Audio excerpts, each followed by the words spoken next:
Hi అండి, welcome back to my channel. ఈరోజు video వచ్చేసి పాలకూర అండి. మనం రెగ్యులర్గా చేసుకునే పాలకూరతో రెండే ఐటమ్స్, ఒకటి పాలకూర పప్పు, ఇంకోటి పాలకూర ఫ్రై అండి. ఆ పాలకూర పప్పు పాలకూర ఫ్రై తిని తిని బోర్ కొట్టేస్తుందా? అయితే మీరు కూడా ఇలా నాలా కొత్తగా అయితే ట్రై చేసింది. ముందుగా ఒక మిక్సీ గిన్నె తీసుకుని అందులో 3 ఉల్లిపాయలు ముక్కల కింద తరుక్కుని వేసుకోండి. అందులోనే 10 ఎల్లుల్లిపాయ రేఖలు, తగినంత ఉప్పు, మీ టేస్ట్కి సరిపడి కారం వేసుకుని దీన్ని అయితే మెత్తగా పేస్ట్ చేసి పక్కనైతే ఉంచేసుకోవాలండి.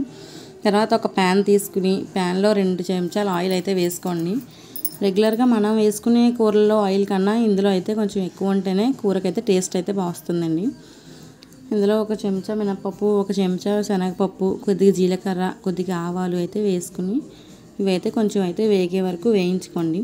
ఇవి కొంచెం వేగిన తర్వాత 4 పచ్చిమిరపకాయ చీలికలు, 4 ఎండుమిరపకాయ చీలికలు అయితే వేసుకుని అవి కూడా అయితే బాగా అయితే వేయించేసుకోండి. మీరు కనుక మా ఛానల్ని ఫస్ట్ టైం చూస్తున్నట్టయితే ఒక లైక్ చేసి మన ఛానల్ని అయితే సబ్స్క్రైబ్ చేసుకోండి. ఎండుమిరపకాయలు, పచ్చిమిరపకాయలు వేసుకుని అయితే బాగా వేగిన తర్వాత మనం ముందుగా అయితే రెడీ చేసుకున్న పేస్ట్ని అయితే వేసేసుకోండి. పేస్ట్ ఎంత మనకి వేగి ఎంత ఆయిల్ అయితే పైకి వస్తుందో కర్రీ అంత టేస్ట్గా ఉంటుందండి. మన కర్రీ టేస్ట్ అంతా కూడా ఈ ఉల్లిపాయ మగ్గడంలోనే ఉంటుందండి. ఇదైతే బాగా మగ్గించుకోవాలి. ఒక 10 మినిట్స్ అయితే దీని అయితే మూత పెట్టి అయితే మనం మగ్గించేసుకుందాం. తర్వాత 10 మినిట్స్ తర్వాత మూత తీసి అయితే చూసేయండి.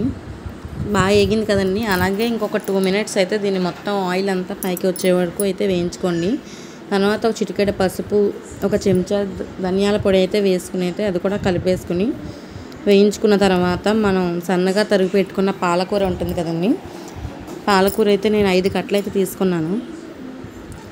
అయితే కడిగేసి పక్కనైతే పెట్టేసుకున్నాను. ఇప్పుడైతే అందులో వేసేస్తున్నాను.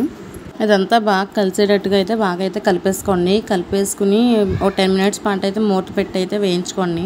అందులో వాటర్ అంతా పోయి దగ్గర పడే వరకు మనం అయితే ఎగరబెట్టుకోవాలండి. ఇంకా కర్రీ అయితే ఎగిరిపోయిందండి. ఇలాగైతే కర్రీ మనకి ఇలా దగ్గరికి అయిపోయే వరకు మనం అయితే ఇలాగ ఎగరబెట్టుకోవాలంటే పాలకూర ఉల్లి కారం కర్రీ అయితే రెడీ అయిపోయిందండి. వేడి వేడి అన్నంలో సర్వ్ చేసుకుని తింటే సూపర్ ఉంటుందండి.